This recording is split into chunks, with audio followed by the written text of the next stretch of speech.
Mr. Barr, thinking back about the run-up to the 2016 election, where the nominee of both political parties for President of the United States ended up being investigated by the FBI, can you think of any precedent in American history where that's occurred that you know of?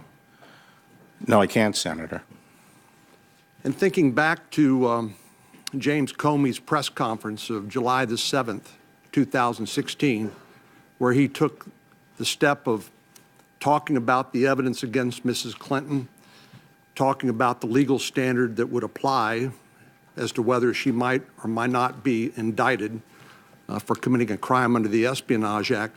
Have you ever seen a situation where an FBI director would usurp the authority of the Department of Justice to make that charging decision and hold a press conference and talk about all of the derogatory information that the investigation had gleaned against a potential defendant and then say, now we're not going to, no reasonable prosecutor would indict her? Have you ever seen anything like that happen before? No, I've never seen that, and I thought it was a little bit, more than a little bit. It was weird at the time, but my initial reaction to it was I think Attorney General Lynch had said something, you know, she was under pressure to recuse herself, I think, because of the so-called tarmac meeting. Right. And I think she said something like she was going to defer to the FBI. Mm-hmm. So my initial reaction to that whole thing was, well, she must have agreed, or it must have been the plan, that he was going to make the decision and go out and announce his decision. Under the normal rules, if the Attorney General has a conflict of interest, it would go to the deputy. It would go to the deputy, correct, not to the FBI director to make that decision, correct? Right. So that's why I thought it was very strange. But I think later it became clearer, to the extent there's anything clear about it, that I don't think Attorney General Lynch had essentially delegated that authority to the director. And I think Jim Comey is as I've said, is a extremely gifted man who's served the country with distinction in many roles. But I thought that to the extent he actually announced a decision was wrong. And the other thing is, if you're not going to indict someone, then you don't stand up there and unload negative information about the person. That's not the way the Department of Justice does business. I was shocked when Mr. Comey later wrote a letter saying that based on the discovery of Clinton emails on the Wiener laptop, that they were reopening the investigation that he had already announced closed.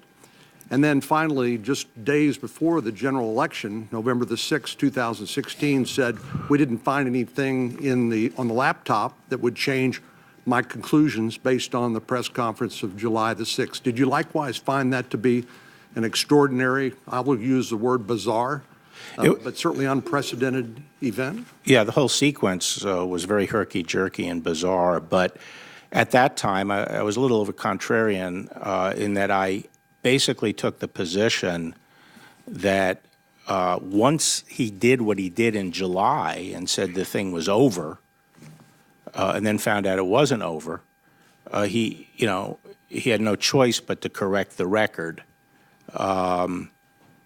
So I said that he had no choice but to do what he did. But it sort of shows you what happens when you start disregarding the normal procedures and established practice, is that you sort of dig yourself a deeper and deeper hole.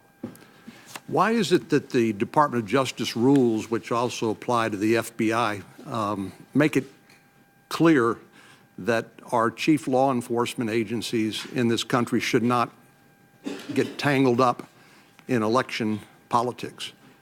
Are there policies in place that try to insulate the investigations and the decisions of the Department of Justice and FBI from getting involved in elections?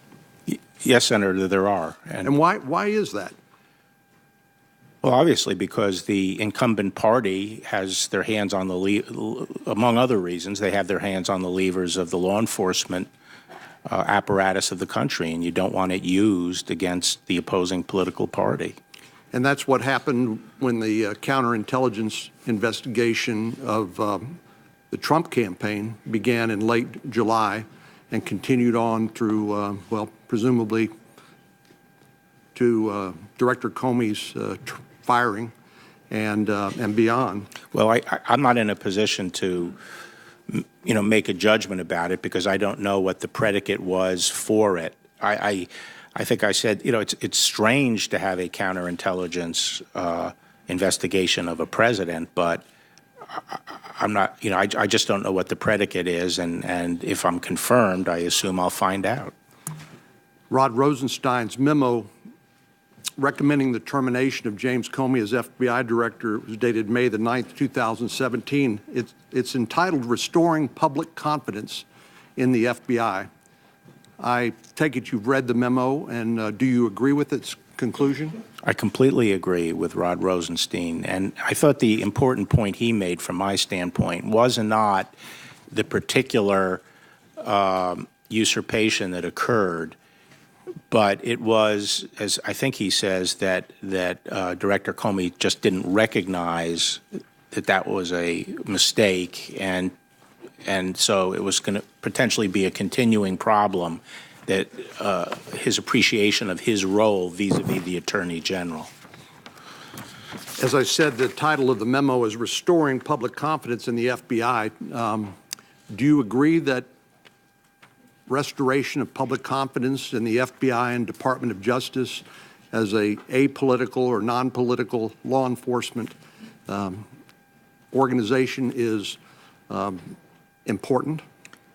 It's critical and needed. It's critical, and that's one of the reasons I'm sitting here. I'd like to help with that process. Well, Mr. Barr, I think you're uniquely qualified to do that, and I wish you Godspeed. Thank you, Senator. It couldn't be more important. Thank you.